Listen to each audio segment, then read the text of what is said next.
I've been going through this conversation quite a bit. And the reason I've been doing so is because I think it's important to recognize when things are going on in our society, it's not always easy to tell what's happening. And in early 2020, I started to make the assertion that what we're dealing with is a criminal. So if we expect something to work the way it normally does, what we need to do is kind of lean in and understand what's going on. That why is no, there we go. So Rumble should be live now, and so should Twitter. There we go. Twitter and Rumble are both also working. Thanks. So what I wanted to say was, in early 2020, I think it was up for debate whether or not there was some type of global conspiracy.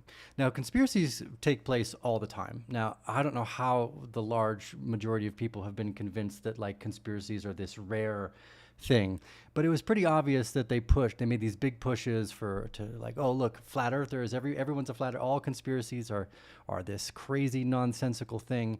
But companies, corporations, governments, they conspire with each other all the time. And many of the times that they conspire together with one another, it's not for your benefit. And that's not a great thing. But what I've been talking about the last year or two is the likelihood that excess deaths is going to fuel a new bull market. And this is for a few reasons. Number one, I think that every time there's blood in the streets, you should start buying. So in the beginning of the pandemic, when everyone's freaking out, you should be buying. In October, August, July, June last year, a lot of this data nobody really knew. Now it's becoming common knowledge. Now a lot more people are looking at this data and going, wow, okay, so across the board here in Norway, excess mortality is just jacked. You're talking about 50% higher in kind of the standard cohorts, and younger as well, which should be devastatingly scary to anyone who's paying attention. There's no reason why excess deaths in the age group of 15 to 19 should jump up. That's about as likely as all of a sudden like dinosaurs arriving on the planet again tomorrow, and you wake up and a T-Rex is outside of your window. The statistical significance, or like the sigma event of this happening, is so unlikely to happen by random that it just screams in your face that it has to be something that all of these countries have done. We could go through data from pretty much every single country and you'll find the same thing. Excess deaths, especially in look at the 5 to 9 age group. That is scary as fuck. That should scare everybody. Not that I like to bring a little bit of fear, but in the moment of what I'm talking about, the reason why I think it's important to understand this is because blood in the streets often equals a bull market.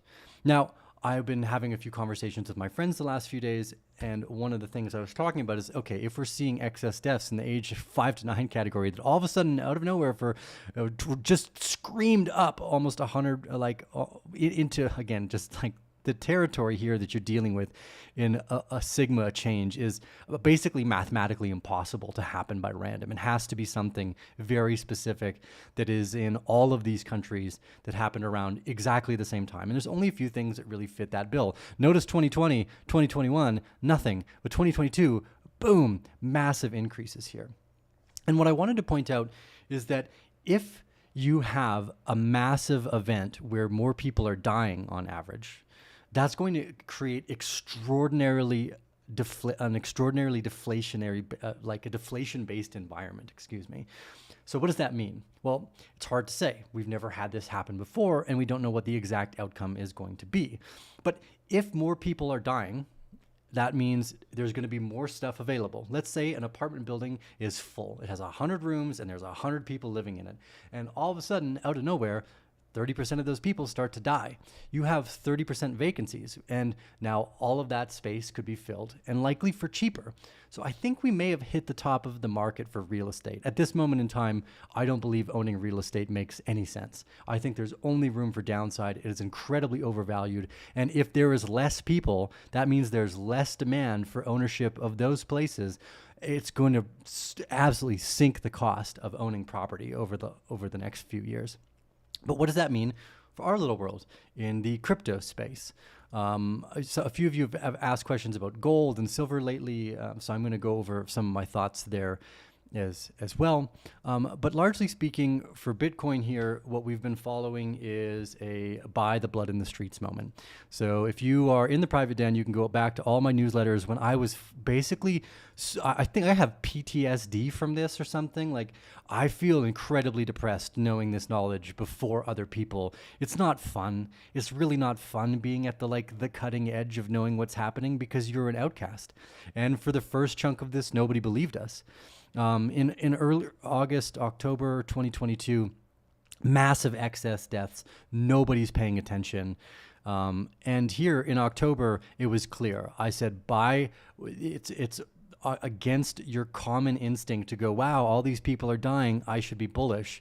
And we became very, very bullish in October, and for good reason. Now, more and more people are starting to figure out what's going on. It means we're likely closer to the end of this bull market. Now, we took a long time in accumulation, so chances are the bull market isn't over yet. We are just in an area of reaccumulation. We're still above our widening megaphone pattern. We're still above the 200-day moving average, the simple moving average here. So we're still in bullish territory. And we kind of expected we would see a nice formulated reaccumulation range potentially take place here. Now, I think that when everybody knows what I think I know, I could be wrong, but I think when everybody knows what I know here, that you have what could basically be accounted for involuntary manslaughter at a scale that is unimaginable. You're talking about billions of people that are under this particular regime here. It's going to have devastating consequences. But what happens when you're in this deflationary environment when AI can replace all those people? So AI doesn't need a house. AI doesn't need apartments. AI doesn't need food. It needs energy and compute power.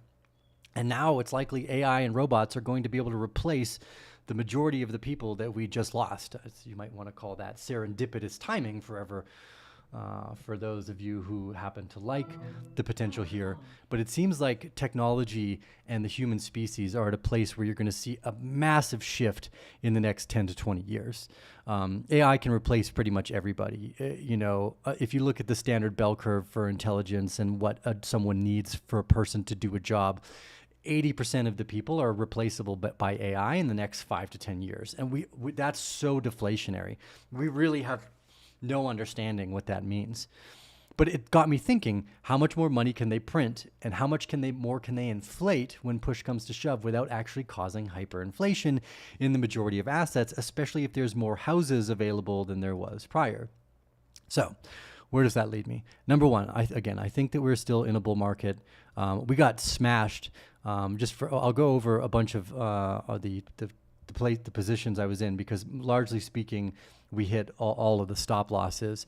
Bitcoin's the only one that's still in there for me, but that's a good thing. Stop losses are designed to secure your positioning so you don't get rugged entering the market too late. Now, again, I believe we're still in the bull market. I think we're going to see one last gasp of upside, but it might be a very, very strange movement because if they just start printing, which could be highly likely, you could print more than you could before without causing the same inflationary momentum to take place because there's less people spending that money on houses or cars or food. There's just less people. Like, we have to assume that we've been correct because this data has been coming in for about 2.5 years now, and it's been consistent. At first, in early 2021, when we started talking about the rise in excess deaths, it was you could make some arguments that it was just statistical errors. There wasn't enough data, but now there's a ton of data. This is coming from actuarials, the governments. It's coming from everywhere.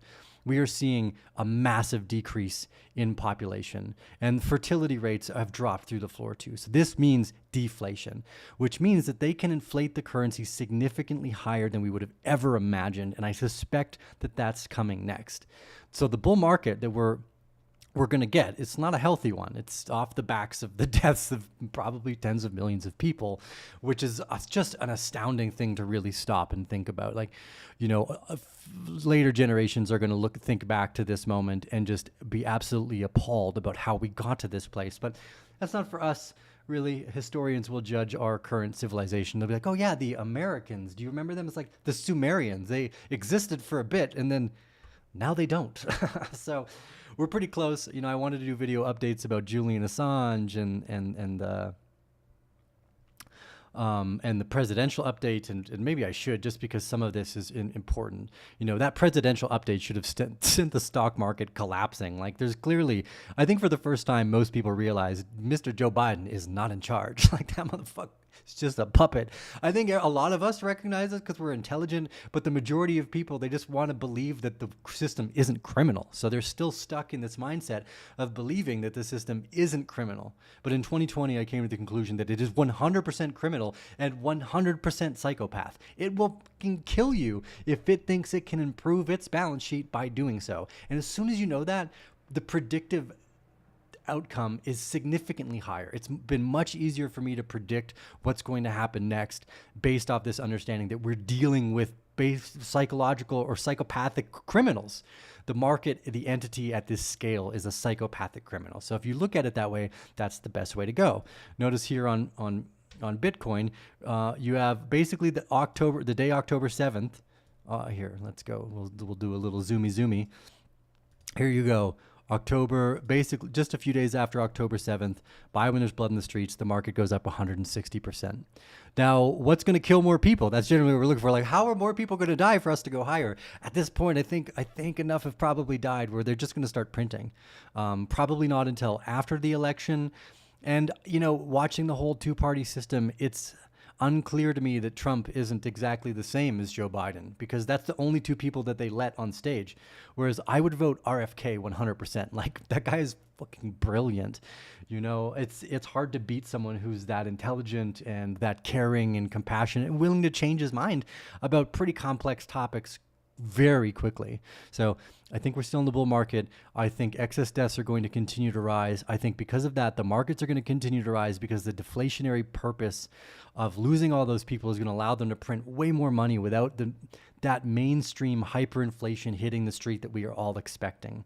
When I first made videos about Bitcoin going to $6 million in early 2016, when it was at 200, my assumption was that they were just going to inflate the currency, not that they were going to deflate the human population. But that's clearly what's happening. Like, you could argue all you want, but the data is clear. Like, how you interpret it exactly or what it means for the markets is anyone's guess. I do not think we know.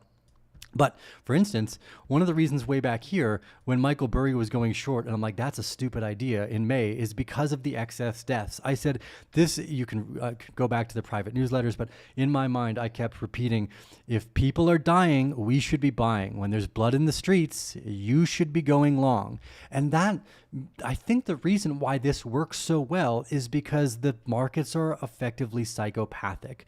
We have entered into a state in our society where profit is more valuable than truth. So you might have a cure to a disease, but if nobody can profit from it, you're not going to get it.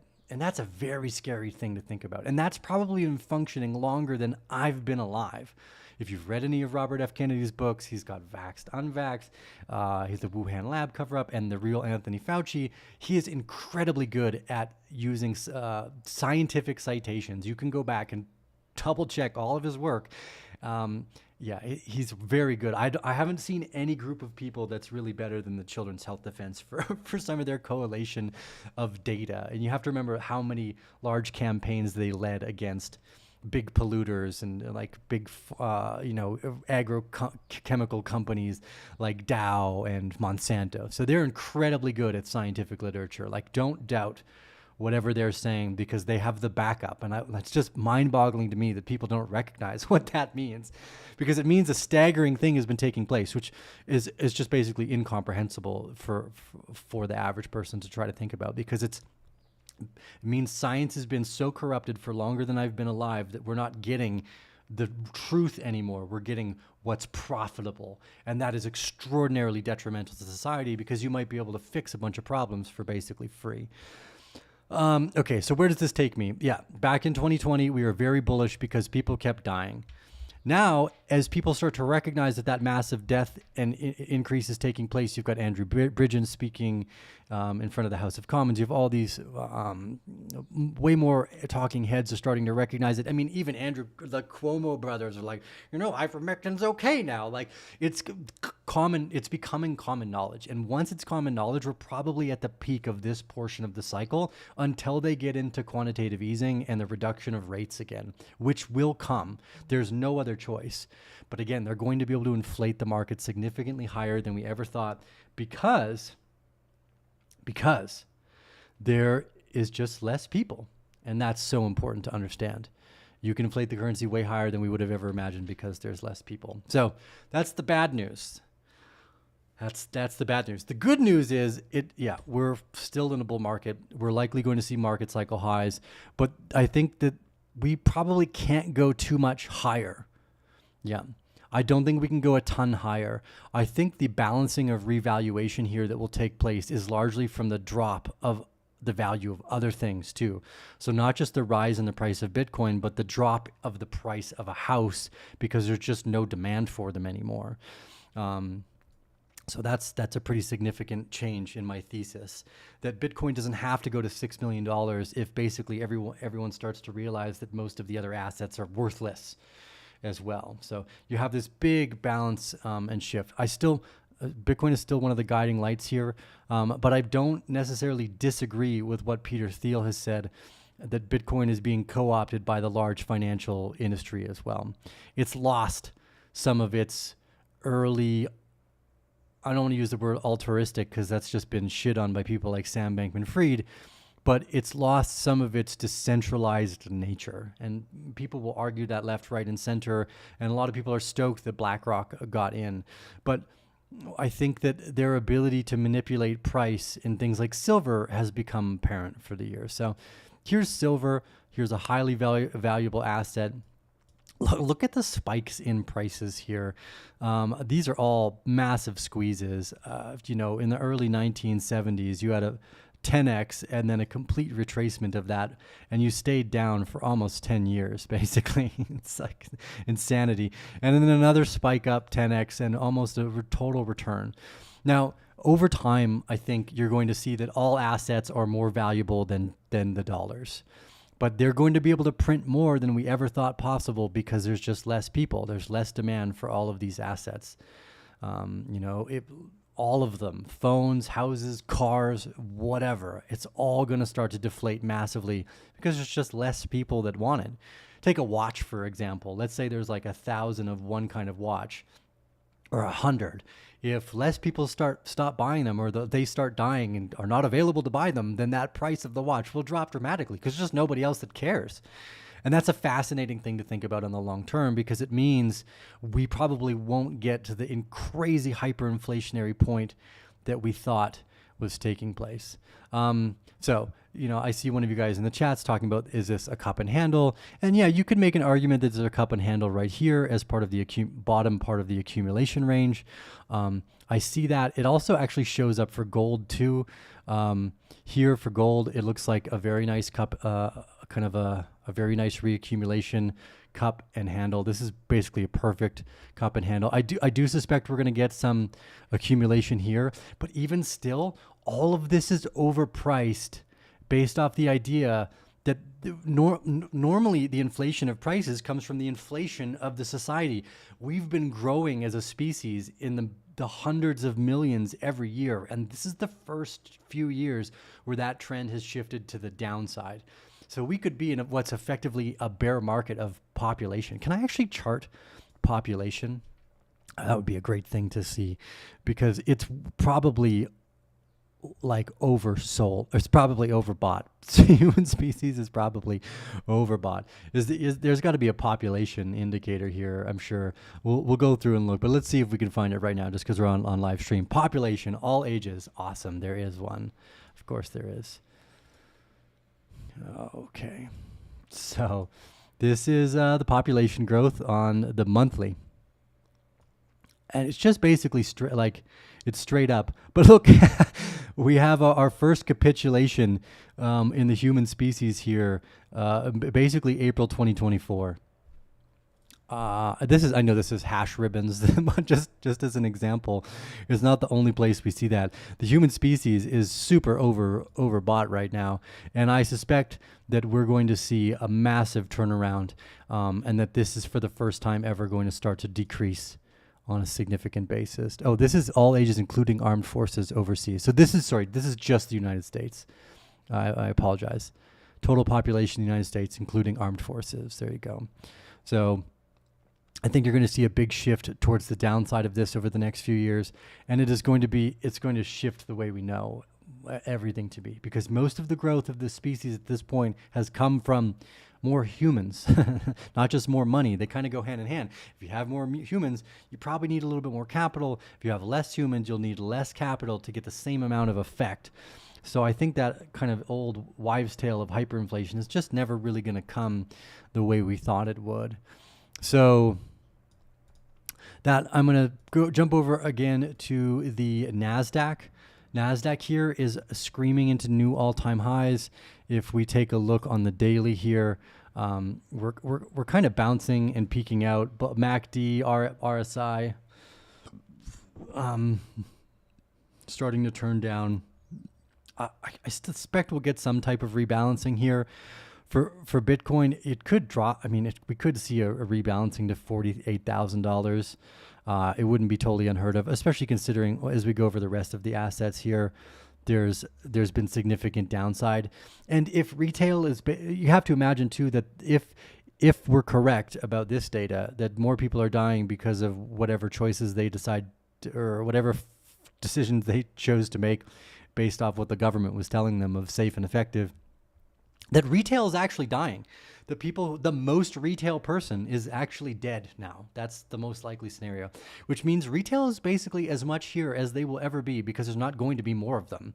There's not more stupid people. There once was a quote, I believe, about as long as there's like a greater fool, there's always someone more stupid showing up. That's not the case anymore. They may actually be removed from the common denominator of what we've had in the past. So a bunch of old indicators of what we've used for the last few hundred years based off the idea that this species and population growth has been consistent, that's gone. That's changed. It's very hard to calculate what's going to happen based off this. But from my interpretation, again, you have a massive deflation of the human species growth, which means you're going to have a massive deflation in the price of things, curbed that by AI and robots who can take those jobs and rebuild stuff for way cheaper. On the other side of this, I think we're going to have one of the greatest bull markets the human species has ever seen, because we're basically going to land in one of the greatest tech revolutions ever on the other side of this. We have to get through the nonsense first.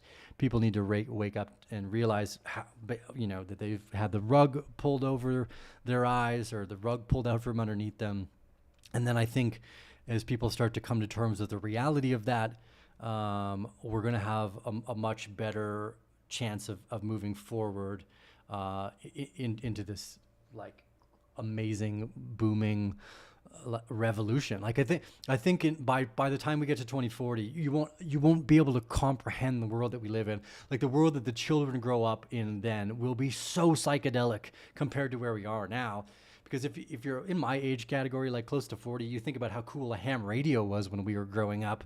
And now everyone's got satellites, everybody's got TVs in their pockets. It's so fast, these changes, that it's really hard to comprehend. So anyways, back to the markets. I think that because there's so much deflation going, they're just going to be able to print. And the average person doesn't really own anything already anyways, considering the stock market's at new all-time highs.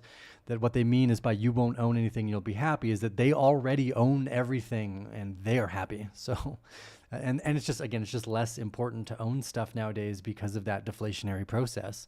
Why buy a home when you could just rent and it ends up being cheaper in the long term based off the liabilities of the property that keep adding up? There's just better places to put capital than property.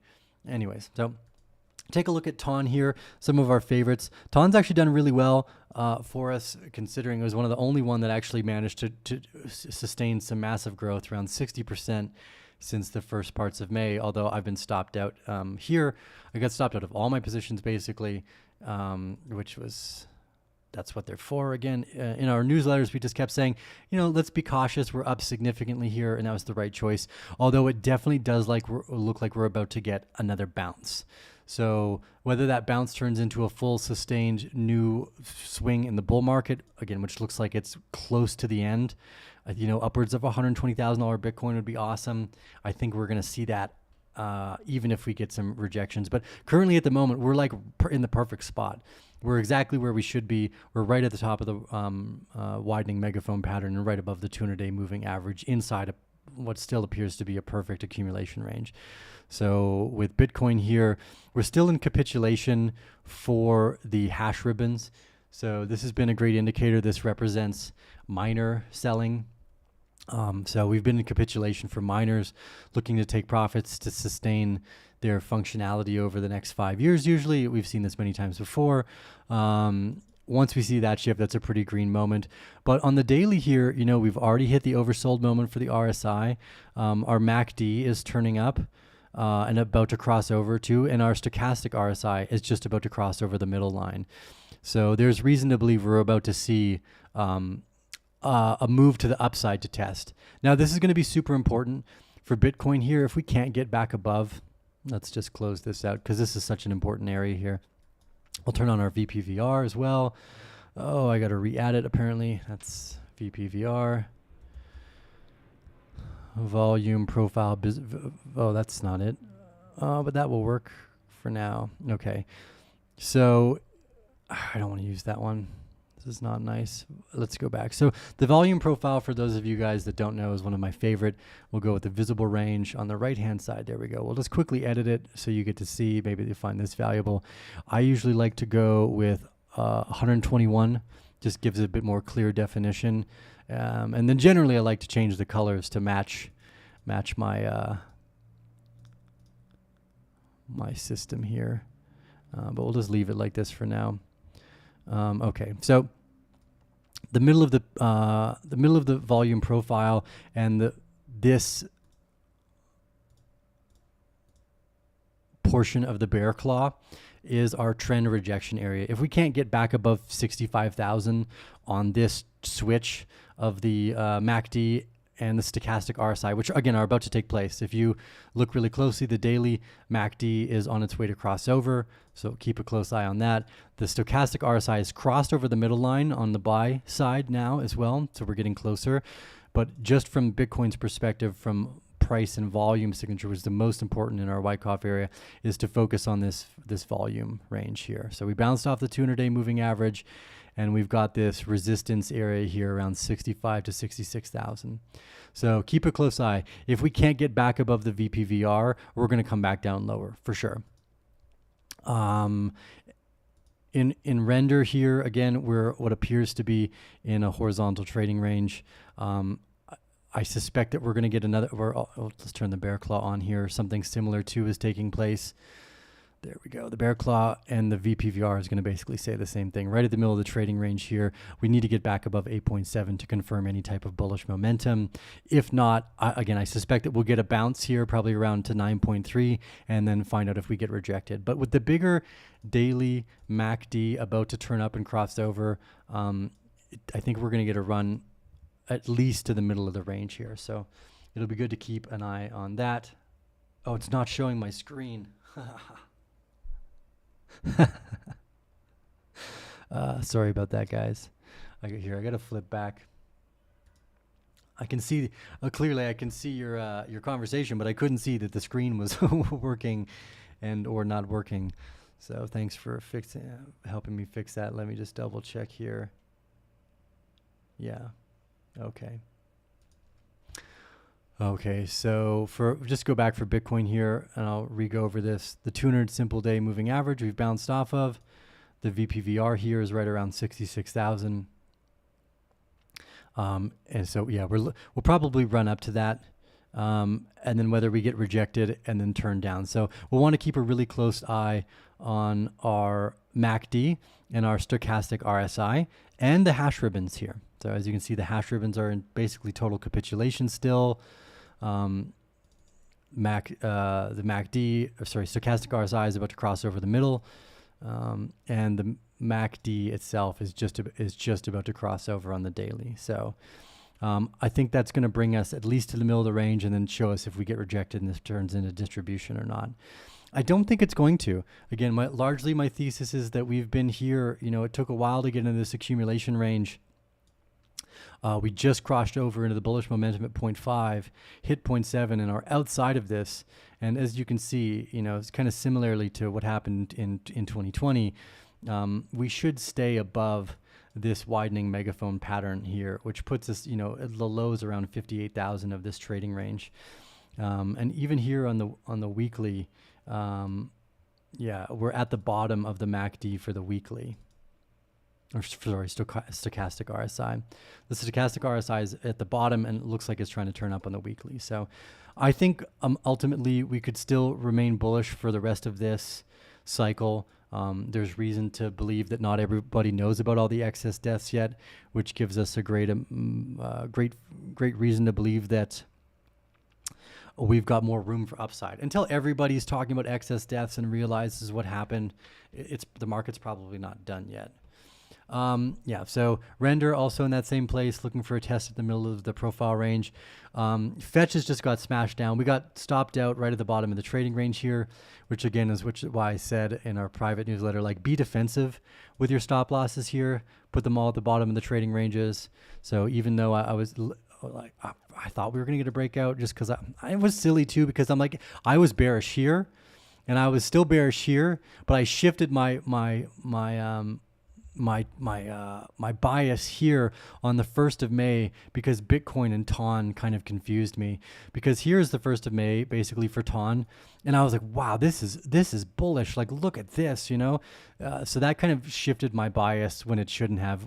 So anyways, stop losses for the win on that one. But I also am not rebuilding any positions at this moment. I'm still trying to nurture my wounds from 2022's FTX collapse and just be patient. At this moment, if we're going to see some larger upcycle movement, we're going to get a very nice, well-defined accumulation range here, most likely, for Fetch and the rest of the assets. Solana here as well. If you look at the long term, we had our first, again, this is the important part to remember, hundreds of days, 600 days in accumulation. Our first SOS and LPS phase, which led into reaccumulation, and now the first really volatile place we've been in for the market. Again, I should have maintained some of my bearish sentiment here, but we're still in a trading range for Solana as well. And if we click the bear claw on here too, it'll give a little bit more detail on where we're hitting. Yeah, so look, right at the bottom of the 200-day moving average, clipped that, started to bounce back up, and just same as Bitcoin right now, we're kind of reaching into the resistance. If we start to break through this and close above the resistance, we're going to get more bullish, at least to the top of the trading range at around $200. We could still come back down afterwards, but for now, let's assume that we're going to get the breakout above and move to the top of this trading range, maybe at least one last time. Avalanche, obviously not as nice as Solana there, but still multiple, or let's go to the daily, click on the bear claw again too, because it just gives some great daily data. You can see the trend shift here. Now, Avalanche fell below the 200-day moving average, so doesn't look good. But what a beautiful setup it was leading into this. The first reaccumulation range that we took advantage of, the second one which popped up, and then, just basically triggered all the stop losses. But here, I suspect we get a move probably at least to $34 to test the top of the EMA bands here for Bitcoin, for Avalanche. So, and then lastly, gold. Gold looks like it's in a perfect cup and handle here. There's no reason to believe that dollars are valuable. All currencies over all time throughout all history have inevitably trended towards zero because they're not worth anything. They're basically mythical pieces of paper that says your governments, the people born under that government are going to continue to pay its debts and fight its wars, which is just not true. Over time, there's always revolution. It always seems to trend towards tyranny too. There's no great stories of oh, hey guys, there was this awesome super leader that brought us into this fervent utopia where we all got what we wanted. It's mostly Mao's and Stalin's and fucking Hitler's You know, there's like most of the society leaders that end up where we hear all the stories are not like a Buddha. They're like a fucking, or a Genghis Khan, who are just there to take over the world. So we usually trend towards tyranny because humans are kind of stupid. I'm kind of stupid. I guess I shouldn't blame anybody else. I'm also kind of stupid. Otherwise, maybe things would be better. But nonetheless, gold. Oh, right. This is actually something I wanted to go over now that we're on the gold conversation. I'm a huge fan of this. So for those of you that haven't read any or haven't read any of Nassim Taleb's books, the Lindy effect is a great way to look at technology. For instance, you know, I mean, you could have been an investor in CDs and like CD burners, and you were doing great for like a year or two, and then all of a sudden, out of nowhere, no one has CDs anymore. So this is what's called the Lindy effect. It's a theorized phenomenon by which the future life expectancy of some non-perishable thing like technology or ideas is proportional to their current age. Thus, the Lindy effect's purposes, the longer the period of something has survived to exist or be used in the present, the longer remaining its life expectancy is to be. Longevity implies resistance to change, obsolescence, or competition, and the greater odds of continued existence into the future. So what does that mean in short? It means that the longer Bitcoin has been around, the more likely it's going to be around for at least as long as it's already been around. For how long have chairs had 3 or 4 legs? A long fucking time. And the chair has not changed that long. We could make bets into the future that even if we're flying through interstellar space, the chair is basically the same technology as it was 1,000 years ago. So, where does the Lindy effect apply in mortality rate, which is supposed to decrease with time, but it's not, as we just went over, it's massively increased. So not all things, once you start to see a break in the Lindy effect, like once people stop using CDs or the mortality rate starts to increase over time, it's changed. That Lindy effect has thrown out the garbage. It's time to start shifting. And technology can change very quickly like that. You know, you might have relied on a certain piece of technology. So Bitcoin is still not out of the, like, it's not in the clear yet. It's only been around for 10 years. So we can only assume it will be around for 10 more years. Whereas with something like gold and silver have been around forever. They're going to maintain a very kind of stable, consistent monetary function, or especially with technology, silver has a huge amount of upside. Like all of our technology uses silver and gold, basically. So because each of these things has been around for a long time, we can assume that it's going to maintain that and be around for a lot longer. Whereas with things like Bitcoin, they only have 10 years of data, so we can't assume that it will last anything more than 10 years. You know, a lot of people are like, oh, Bitcoin's the most important technological revolution of our time. Well, that's fucking bullshit. Because if you were to come up with infinite energy, it would basically make Bitcoin useless, because energy is the reason why everything is so expensive, not money. It's really little to do with currency, as a matter of fact. It's everything to do with energy. So if you can produce infinite energy, it would basically be the most deflationary thing in the human species they've ever seen, and it would make Bitcoin effectively worthless. So Bitcoin only has 10 years of data behind it. We can only assume that it will last 10 more years before maybe there's a more interesting technology like infinite energy that kind of takes it off the plate. So just for fun, this concept is named after Lindy's Delicatessens in New York, where the concept was informally theorized by comedians. The Lindy effect is subsequently be theorized by mathematicians and statisticians. Again, under Nassim Taleb's book, he expressed the Lindy effect in terms of distance from the absorbing barrier. It applies to non-perishable terms as well, and the unavoidable expiration. For example, human beings are perishable, so the life expectancy at birth in developed countries is about 80 years. The Lindy effect does not apply to the individual lifespan. All else being equal, it is, again, so only to non-perishable items like technology or chairs or something like this. It gives us a great amount of data. So I wanted to go over that just to remember that, look, although Bitcoin is our guiding light, things can change, because they even used mortality as a decreasing function of the Lindy effect. So to assume that mortality would continue to decrease, and we just flipped that. It's almost like we were all using CDs. Mortality's continually been decreasing for the last 100 years, and all of a sudden, switch. That's no longer the case. And once that happens, you can basically throw the baby out with the bathwater, because it means something else has shifted dramatically. So with gold, with silver. They've been around for a really long time. They're going to maintain that for a really long time. Now, the likelihood that they shoot up dramatically is very unlikely, again, based off the fact. What's different about Weimar Republic to now is that you just don't have as many, like, they were constantly still growing. There was more people being born as well. So there is a Head and Shoulders in the candle for gold. Yeah, that's totally irrelevant. Once you start to get into the larger accumulation cycles, small patterns like that are unimportant. Let's just for fun, we can like roll into and try to see what he's looking at. So let's see if I can find it. Yeah, this doesn't look like anything bearish to me for gold at the moment. This just looks like a reaccumulation pattern. Again, you can run the parallel channel here. And it looks pretty much the same. We're in what's most likely an accumulation pattern right out the back end of the multi-year accumulation pattern. So I don't see anything bearish about this for gold whatsoever. I just don't think there's the same amount of upside for gold as there is for Bitcoin at this moment, and probably for a while. I think Bitcoin at least has another 10 years.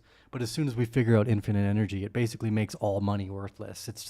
Why would you think that the world and universe is scarce when it's clearly infinite? So I think that's also a psychological shift that society will go through is the abundance versus scarcity mindset. Currently we're stuck in a scarcity mindset where everybody believes that everything is limited largely due to our ability to produce energy. So once that shifts, you'll get a much, much different story. Anyways, okay, so yeah, we're going to see some nice bounces here. Yeah, we're right at the resistance for a few of them to prove whether it's a bullish shift or not. As soon as we get above this trend line for Solana at $147 here, we should move all the way to the top of the range again. Whether or not we get new bullish highs and how big they are is really dependent on, again, the financial printing mechanism, because retail, in my opinion, is basically gone, dead, and or dying. So anyways, just my update. I thought I would share. Apparently, I lose subscribers every time I post a video now. So here we are. I'm trending towards less and less people caring about what I have to say. It's just so wild to watch in the background. Should show you guys the chart of like people unsubscribing to the channel. It's ridiculous. I think I've just pissed off YouTube. It's probably more likely what it is. It has less I think it's less likely to do with the content I'm sharing now, and more likely to do with the fact that YouTube just put me in some basket a while ago where they basically fuck you over. And we know that from watching Twitter as well. If you had anything to say that went against the grain there, they just basically put you in a silo. This is, we will never amplify you again. So yeah, it makes sense, I guess. But here we are, still love to do this nonetheless. But yeah, I'm trending to the downside for consistently for subscribers. So if you haven't yet, and you are a fan of the channel, make sure you hit the subscribe and the bell button. That would be super helpful, because YouTube fucking hates me for doing this, but I show up and try to do it anyways too with the Arcane Bear. Thanks. Don't tread on me says, keep going, Tio. I recognize you as one of the smartest guys in the whole system. That's very, very kind compliment. I appreciate that. I just like data, and sometimes the data is enough to get you kicked off the fucking internet and thrown into the evil witch basket, which is apparently what's happened to me. Anyways, this is Deal with the Arcane Bear. We'll see you guys again in the next episode.